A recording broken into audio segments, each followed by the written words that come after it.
Today we're going to take a look at the Gerber Fastball and see if all of its features, capabilities, and performance is something that's going to go straight over the plate that you'll connect with for a home run, or if it has quirks that are going to cause it to be a strikeout for Gerber.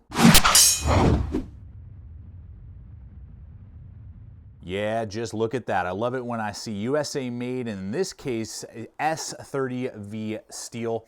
Welcome folks to the channel and another episode here at Gideon's Tactical. Really pumped for this video for a couple different reasons. First off, I love USA made products. I live in the US, I was born in the US, and when a US company can do things right, it really is a home run. And I love light duty, light EDC folders. Those are the ones that I usually will carry more than any other type of folder in my lineup. I prefer manual folders over assisted folders when I have the opportunity. And I'm really beginning to gravitate to kind of mid-range steels on my pocket knives, and what tend to fall into that category would be like S30V, S35VN, and 154CM, depending on if it's done well. And those type of steels really connect with me when they're done right and heat treated well. They're a great blend of being able to work with, but still giving you great edge retention compared to lower budget steels, but they're not so high end that when they do finally dull, good luck, you're gonna spend hours trying to get the edge back on the tool. So that's what really connects me to the Fastball right out of the gate. And that Gerber is really releasing this with a lot of firsts for them. Now, there's not any new technology on the tool itself, but it's their very first ball bearing pivot blade to my knowledge. It is not assisted, which is great. And again, USA made with the S30V steel. That is awesome, and coming in at a decent price point of $100. So all those things working together, I'm really looking forward to showing you what this has to offer. We're definitely gonna run in some competitive options to give you food for thought. We're gonna talk about a lot of ins and outs, pros and cons of the tool. This is actually my second Fastball. I'll share with you why it's my second Fastball, and a lot more in the detail of the blade, as well as a bunch of beautiful blade action shots, blade footage will be rolling in for you. Had a really good chance to thrash on this little guy for a lot of general purpose utility tasks. We're gonna get through all of that, folks, today. And I wanna hear from you as well in the comments below throughout the video. For $100, USA made with similar profile, light duty, what are some other folders that you feel are very competitive that you would maybe run up against the Fastball, to give those of you determining whether or not this is going to be the right tool for you a good data point to decide, is this the one to go with, or is there other stuff that would better connect with you? Let's team up together and do that throughout the video, or that you're just like, dude, the Fastball is the jam and I'm ready to look forward to purchasing it. I want to hear all that in the comments below as we break down this tool. So with that, let's go ahead and hop on over to the tabletop. All right out of the gate, we're going to hit one of the main factors that really connects with me. First off, this is Gerber's, to my knowledge, first ball bearing bushinged knife. I love ball bearings for EDC use. I like bronze for like hard use, heavy duty knives, maybe outdoor knives, tactical folders. I like bronze bushings for around town, EDC carry, breaking down boxes, you know, preparing food. Ball bearings are great, love them.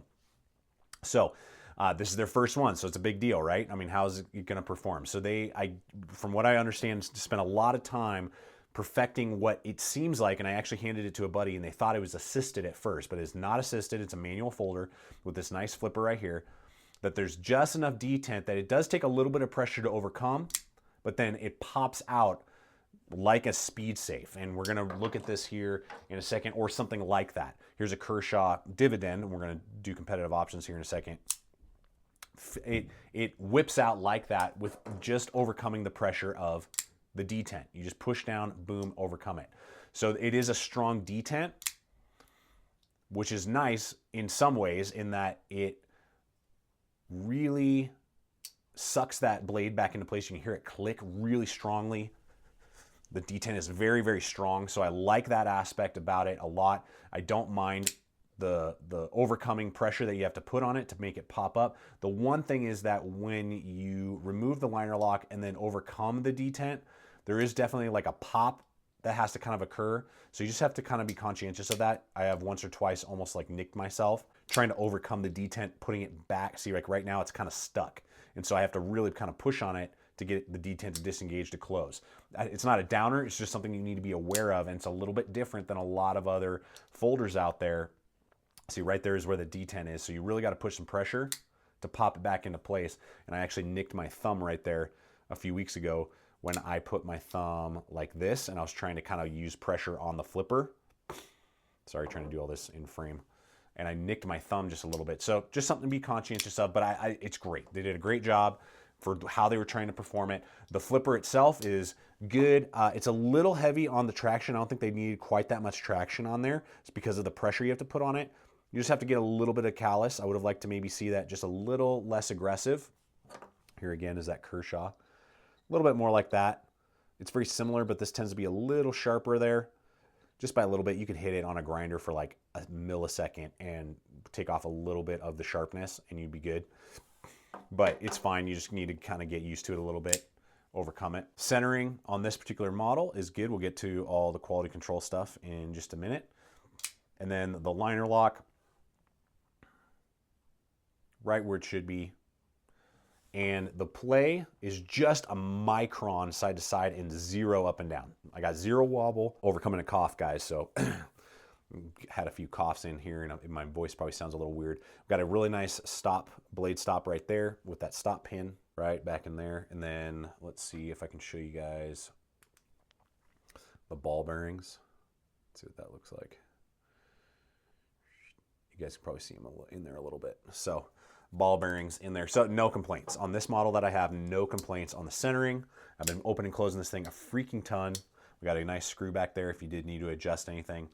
So let's go ahead and hit the blade here.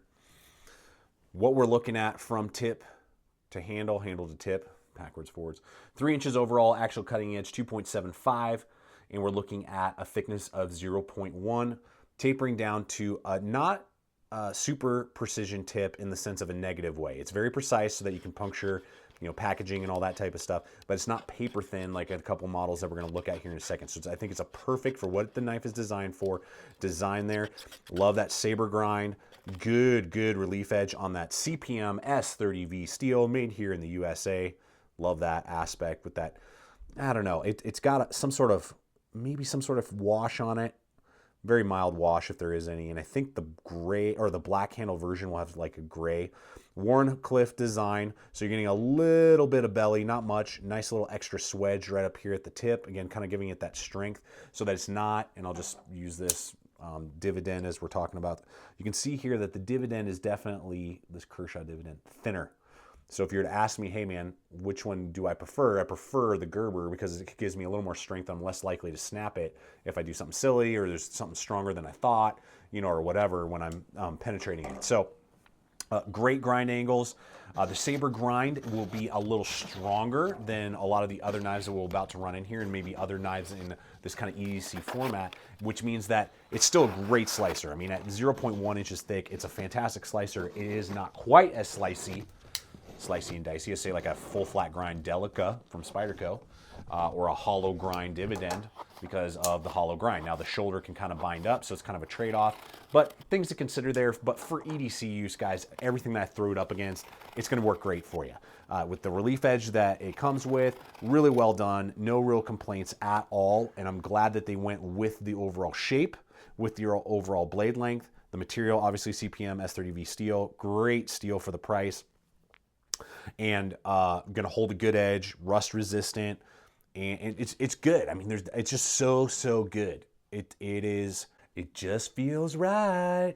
So I love the everything that went into, and that's why I bought this knife, guys. I mean, when I saw this thing hit the market and I saw it at SHOT Show, I was like, dang, they did their research and they're producing something that connects with me, and I know probably a lot of people. So well done in that regard, and I think you're gonna enjoy a lot of the performance that you're gonna get out of the steel and this edge retention and in the overall blade shape for all your daily tasks.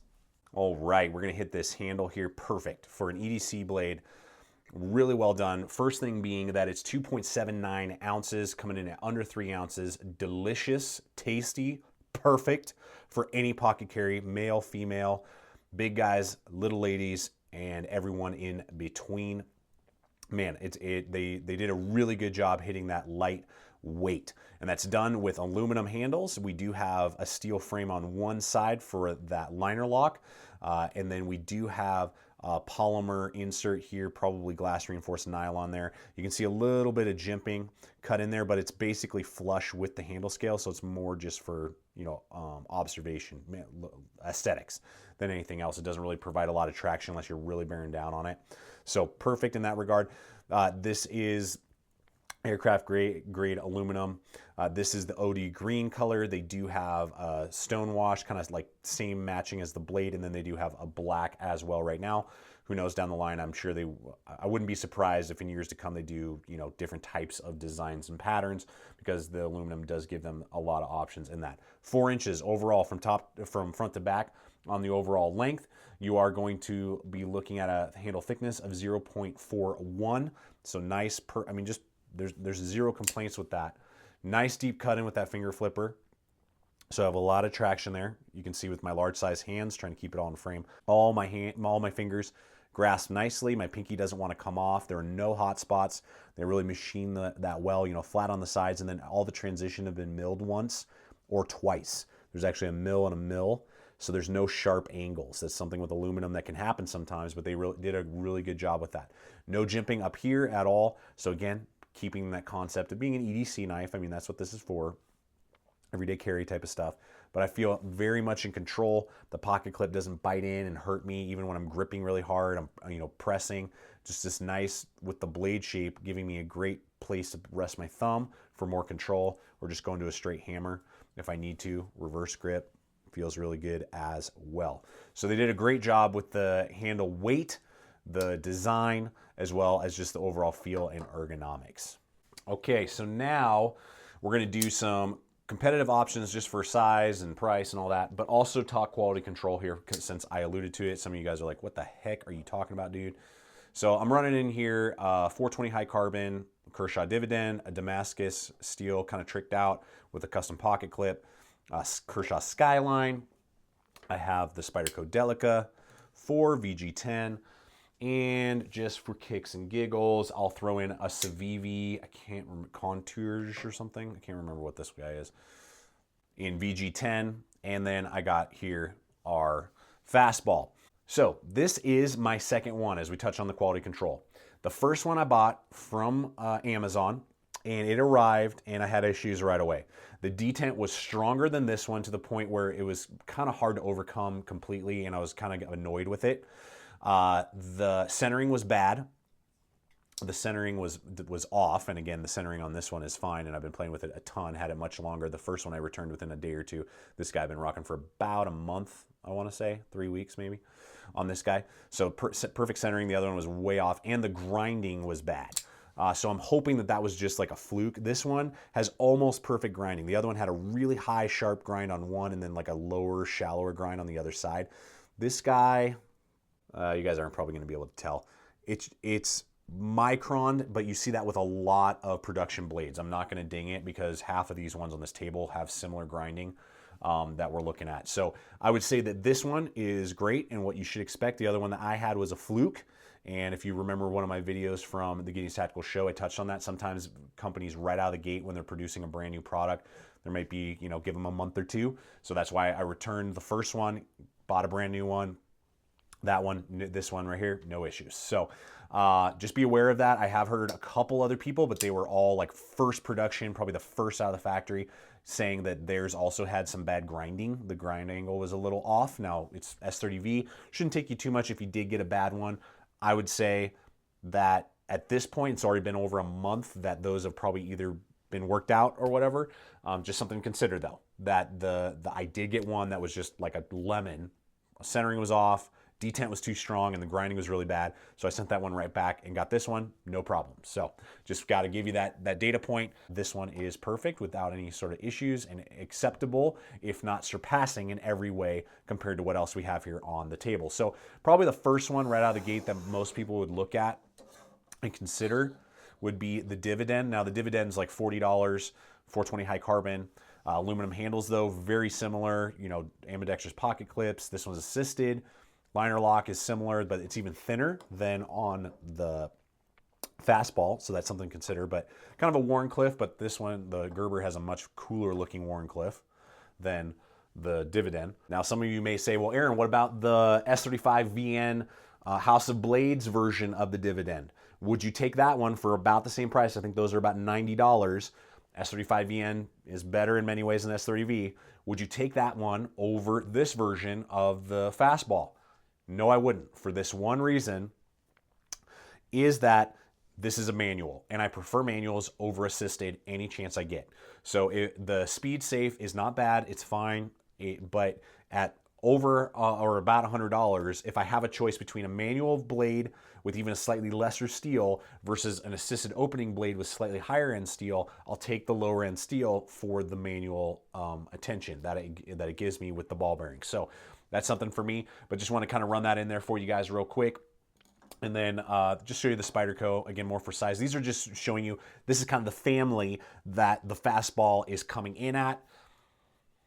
And again, I'll give you the Skyline, very similar in size, weight class, all of that. The Skyline, hollow grind. You can find some, I think, in S30V, but about $100, but they're only going to be righty only. And you have to do a pocket clip adjustment if you want any sort of actual nice ride, because this has such a freaking high ride out of the pocket. And then ball bearing, and the reason I'm bringing the Civivi in is it is Chinese made. It's going to be about $70. It's different in the sense that it's polymer handle, not aluminum. Ball bearings though, VG10. S30V is better than VG10. So just kind of giving you some perspective though of kind of the world that Gerber is getting into, which I think is awesome. And so I'm really excited for the size of this knife and the family that it is now coming into, and how it is competing, if not beating, many of its competitors in an EDC, USA made S30V steel type of blade. Well, there we are, folks. Just give you my final thoughts. For me, Gerber has gotten it over the plate, and it's a home run for me. And I would say in the top 5 EDC light duty folders that I own. And I just hope that the quality control, that they can kind of tighten that up a little bit so that every single one out of the factory is going to have great centering, great blade edge profile, symmetrical in that regard. And that's about it. Other than that, I mean, you're getting so many options, so much capability. And there are very few $100 USA made knives with the ball bearing pivot, the options for the pocket clip, the weight, all of that coming together. It's very hard to find that. And I think Gerber has really hit a niche and really going in the right direction. Keep it up, Gerber. Keep going with these type of materials, these type of designs, simplistic but very functional, and just looking forward to the direction that Gerber continues to go with. And I hope that they follow through with more designs, more features, more capabilities, similar to what we're seeing in the Fastball. And I think they will begin to really grow a love for people, of people that are looking for USA made, good quality materials, tools. So really digging that, guys, and I hope that this video has been informative, helped you out to determine whether or not the Fastball is the right tool for you. It's what you're looking for, or is there other stuff that we talked about today that's better for you, or just in general, you know, that you're just like, yeah, it doesn't connect with me because of these issues. So want to hear all that stuff in the comments below. Love you guys. Check us out on Instagram, Facebook, all the social media, throwing stuff up there all the time, behind the scenes stuff. Check us out by subscribing, I guess. Subscribe if you're a current subscriber. Make sure to hit that bell icon so that the videos show up in the news feed. Check back weekly, throwing up 2 to 4 videos every single week. And finally, guys, always remember, stay equipped, stay prepared, and we'll see you out there.